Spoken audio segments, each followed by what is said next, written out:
Hi, everyone, and welcome to this podcast. If you're tuning in for the first time, my name is Candice Carlton, and I have the pleasure to interview Tina today so you can get to know a little bit about her. I am a marketing consultant. I specialize in podcasting and working with executive women and business owners like Tina launch their digital concepts so that they can bring more value to listeners like you. So, Tina, it is an absolute joy to be here. I just want to dive deep into it and say, why did you decide to specialize in women's fertility and health? And why does it seem to be such like a hot topic right now? I feel like all the women I'm around are talking about fertility, and it seems to be like such a need right now. What's going on? Well, I would have to say probably 20 plus years ago when I first started practicing, there was a lot of self-interest on my part in terms of what I wanted to specialize in. So for me, women's health just made sense. I had just had my first son, and I just kind of knew that I wanted to focus on helping other women start a family or grow their family and kind of step into motherhood.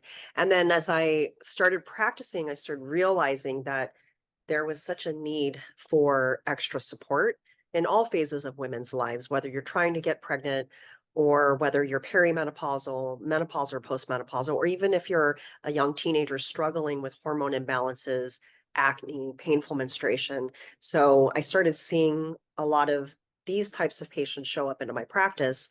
And I just knew, okay, women's health, this is going to be the specialty.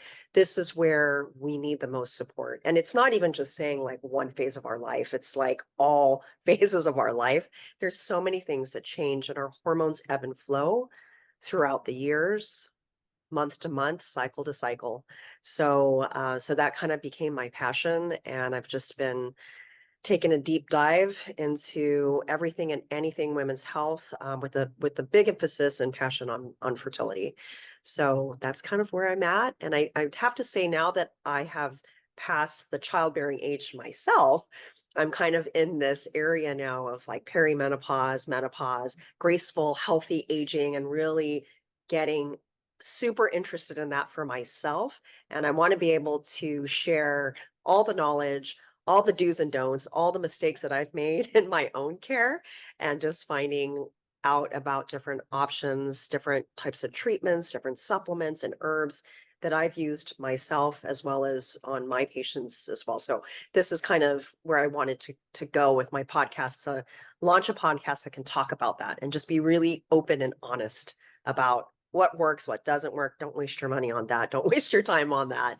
And these are the things that are worthwhile to look into for your health and wellness. Because it's hard to know. Like if I think about like in my early 20s, it was all about birth control. And if you went to the doctor, there really wasn't anything else beyond that.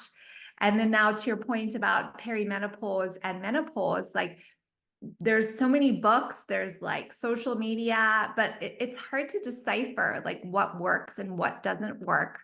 Specifically, when you're working with patients in your practice, how is it that you support a more traditional Western approach? So if a patient's already seeing a Western provider, is that what Or you're? maybe like what do those I feel like in the past you've talked about like how you really complement what might be going on from a Western medicine perspective. Sure. I think that when you are seeing patients, most patients have a primary care doctor and probably an OBGYN that they see once a year. So how can we complement that? Because we need so much more than just a visit once a year, right? We're complicated beings, so we need more support. So I think that a lot of times I'm looking at what patients have had tested in the past, during their physical exam, what kind of laboratory testing has been traditionally ordered by a primary care doctor, and then really filling in sort of the gaps, right? So what else needs to be ordered? Because a lot of patients are coming in to see us with very distinct symptoms of fatigue, insomnia, hot flashes, like moodiness, depression, things that they're struggling with, foggy brain, memory issues. Those are very, very common things in women that are going through perimenopause, or women that are pregnant too. So what do we look at? What else can we look at besides your standard CBC, CMP and a lipid panel. There's so much more. We have to look at our hormones. We have to look at our thyroid function. What's the status of our adrenals?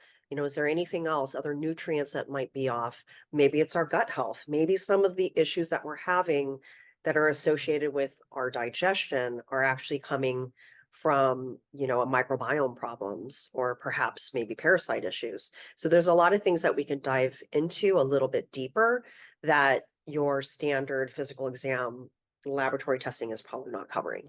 So that's kind of, I think that's what you mean is like, how am I Yeah. integrating with Yeah. How to integrate medicine? it. And do you Yeah, want to talk a so little bit about the modalities that you use to support mm, all of this?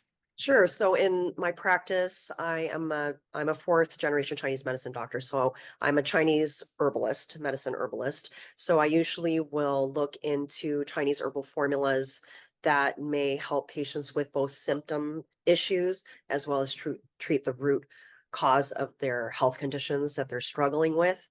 So Chinese herbs can either come in capsules, tinctures, or in powder form.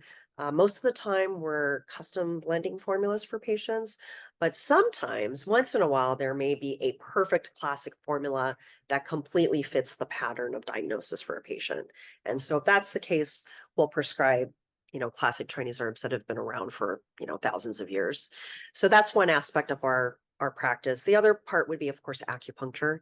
So acupuncture can be very beneficial in many ways in reducing cortisol levels and stress hormones, can also help with digestive issues, blood flow if you're trying to get pregnant and you're trying to maximize and optimize your fertility as much as possible.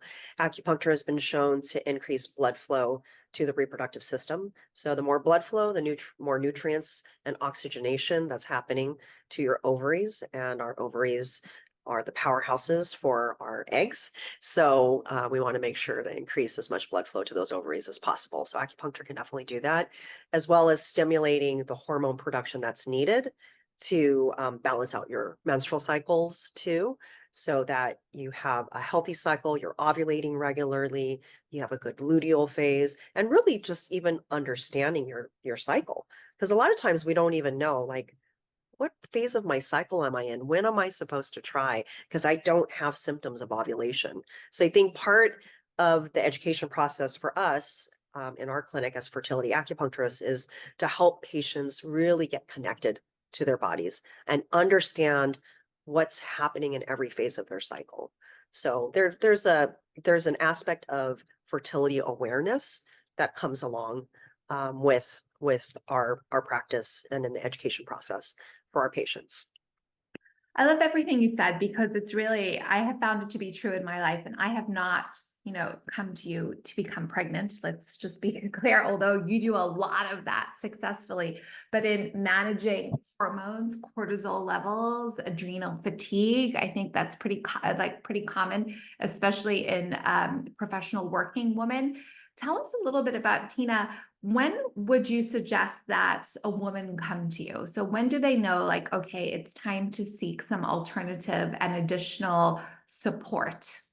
That's such a good question. I think that, we're seeing patients in so many different phases of life.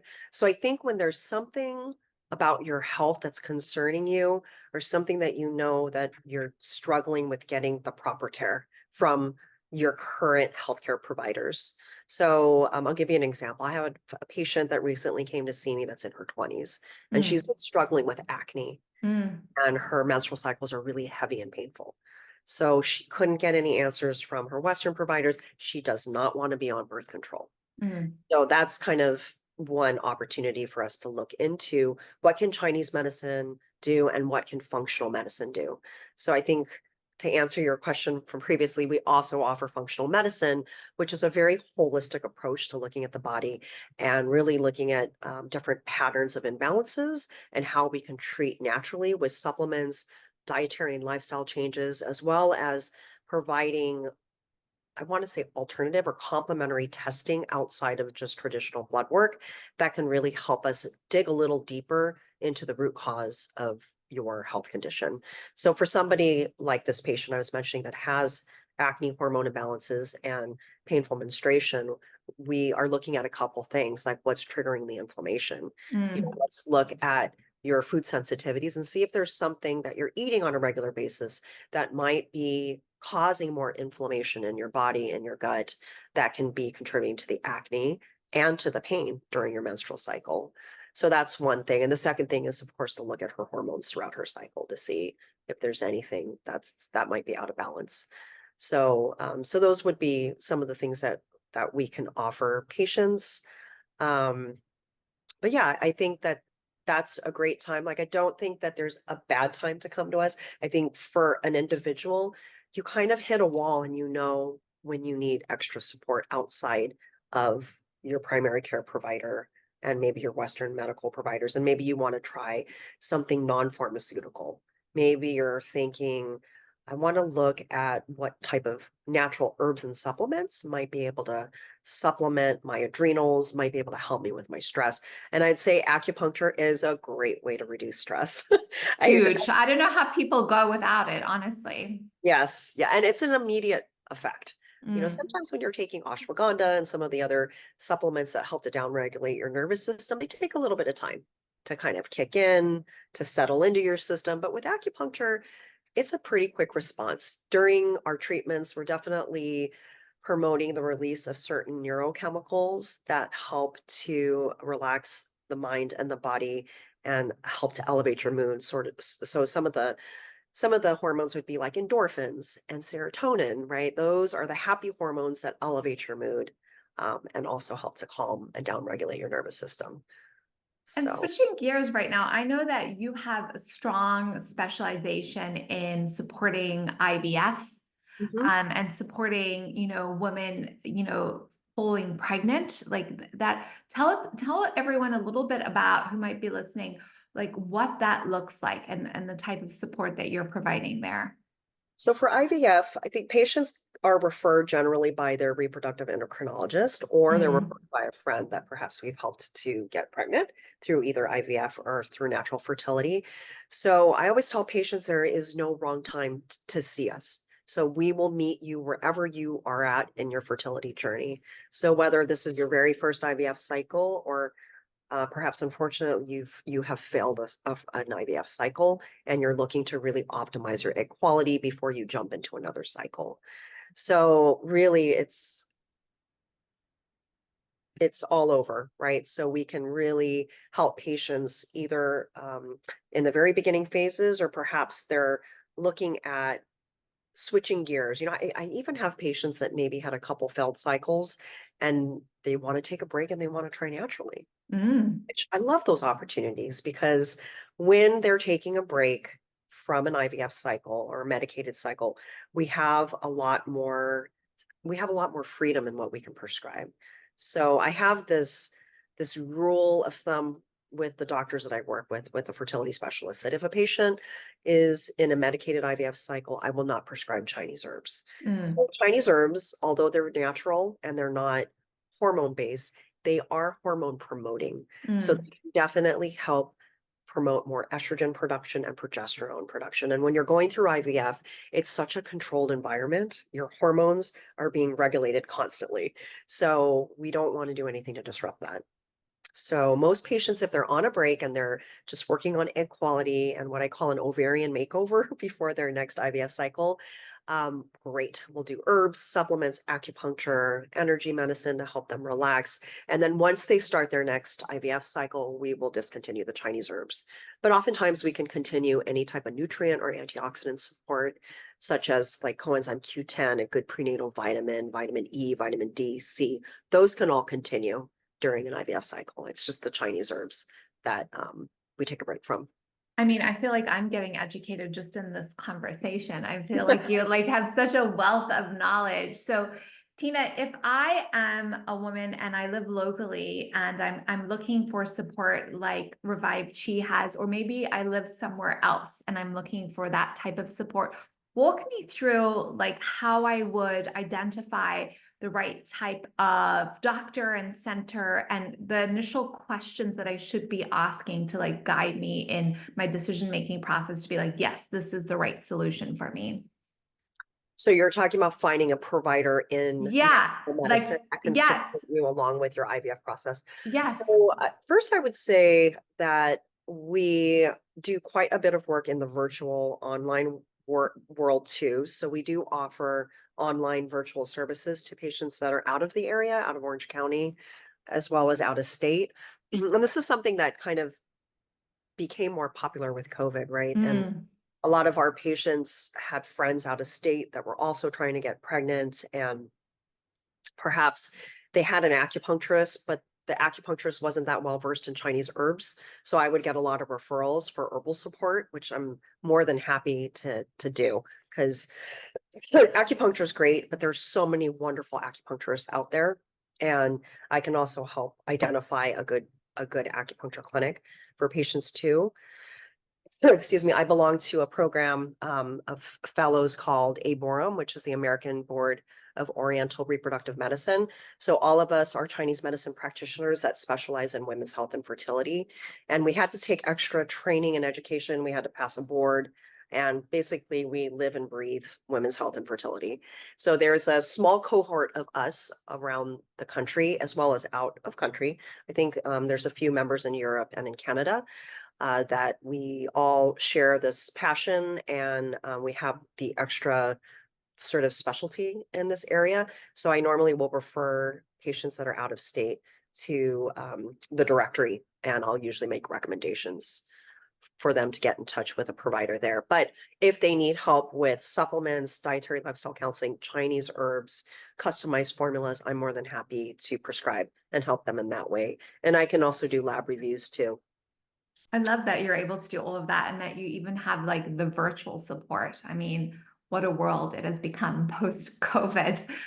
Um, So grateful for that. I think that there was such a gap. I think, when we were closed down for a month, it was so hard for patients that were still gearing up for cycles. And they're like, I still want to work on my egg quality. What else can I do? So I think that's when this type of care became more popular, to be able to say, okay, well, let's go through your diet. Let's look at what, excuse me, your supplements are right now, and how can we add to it, and what else can we provide you to help support you remotely. I know, so wonderful. So, Tina, this is your intro episode for your podcast. Mhm. What can listeners expect in future episodes? Ooh, good question. Well, let's see. I think my next episode is going to be with Victoria Nino, who is the founder of Infertility Unfiltered. And she's written several books about her fertility journey. And she is definitely a fertility warrior. She is a mother of two beautiful children via donor eggs.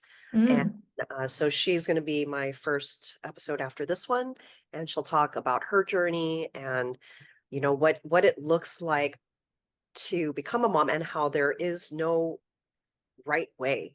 Everybody has their path to get to motherhood. So I'm excited to release that episode. And I have a couple of other people on my list that I'll be interviewing. I have some solo casts as well that I'll be releasing in regards to women's health and laboratory testing that can be done to help with patients looking at balancing their hormones. And again, like what we talked about earlier, filling in the gaps, like what else can I order if I have these types of symptoms, or what can I ask my primary care provider to order? And if they aren't able to order that, maybe I should see a functional medicine provider or a naturopath who can fill in those gaps for me. So that'll be an episode in itself. And I'll have a reproductive endocrinologist on to answer some questions about treatments and some of the newest, latest technology that's available for patients going through IVF. So I'm excited about having one of my very, very, very special fertility specialist friends on. And then, yeah, I'm just there might be some surprise guests too. I haven't completely solidified my list of guests yet. I love it. It's so exciting to be part of the journey with you. And like even as you talk, it's so different from my day-to-day day. It's like you're chock full of like information and knowledge and resources. And I'm so excited for you. I'll be listening along the journey as well. Tina, Thank you. congratulations on launching your podcast. For listeners, where can they find you if they want to reach out to you? So, first of all, you have an amazing Instagram page with Friday Fertility tips, which I think is very exciting.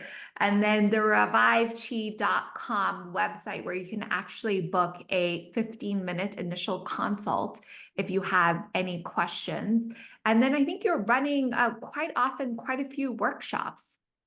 Yes, we do have workshops. They're probably more quarterly now, Mm. although we are actually promoting a fertility workshop on April 23rd. So in honor of National Infertility Awareness Week, we are offering a complimentary online workshop on April 23rd from 5:30 to 7 o'clock. It'll be myself and Leilani Wong Navar, who is one of my associate fertility acupuncturists, and we'll be talking about signs of fertility awareness and essential oil acupressure to help promote stress reduction and to help aid in fertility, as well as we'll be doing an FAQ session or just like a Q&A session for patients that have any questions regarding natural fertility, even IVF, IUI, any type of fertility treatments. So we're going to keep that very open-ended for guests to kind of hop on and ask questions about. So So if you're listening and it's 2024 and you listen in before that April date, you can sign up for that. If you're listening after, hopefully there'll be an episode where you're giving key insights or for lessons. sure. Well, Um, we're all about repurposing. So once we record this workshop, we're also going to have it available too. Okay, So, maybe we'll put a link in the show notes for that yes, registration or replay. for Wonderful. sure. So if you're listening in, hit that button to subscribe and follow, share with any women in your network that you think it would be most helpful for. I think this is going to be an incredible resource to really help educate women, to help everyone feel less alone, to know there are alternative therapies and ways to feel really great, really healthy, and to achieve all the goals that you have. What else would you say? What's your last wish for listeners, Tina? Ooh, my last wish for listeners would be to not be afraid to ask the question, like Mm, not to be afraid to ask questions about how can I optimize my health? Like I think mm, that every woman should know that we can feel optimal. And, mm, a lot of times when we're looking, for example, like postpartum or perimenopause, you hear a lot about how, oh, well, it's just normal to feel fatigued and it's just normal to not remember anything, and I beg to differ. I think that we can have the support and the resources available to us to actually optimize our health and our wellness, to have the energy that we want and to have the mental acuity really that we expect of ourselves. So I would say instead of feeling like we just need to kind of settle into these symptoms that we may not be too thrilled about, I think that we can actually empower ourselves and think, you know what, I can actually get the help that I need and elevate myself to that next level yes. to have that energy, have that memory, that mental acuity to achieve the things that I want to achieve. So, and I say this now, like, I had already going through perimenopause and feeling the way I felt 2 years ago and how I feel now, I can truly say that if you are resourceful, you can find ways to really, really get yourself to feel optimal. And I want that for every woman. I want everyone Mm. to know we don't have to settle for less. You So can feel good, look good, that's sleep right. good. That's a big one. Yes, Sleep good. absolutely. And achieve those things and, continue to push yourself and elevate yourself mentally, intellectually, professionally, and achieve those goals that you wanted to achieve. And, people say like, oh, those are goals of a 20-year-old or a 30-year-old. I actually disagree. I think we can even do more in our 50s and even our 60s. So so that's it. Those are my last words. All right. So keep listening, subscribe. We'll see you in the next episode. Thank you. Thanks, Candice. I appreciate you.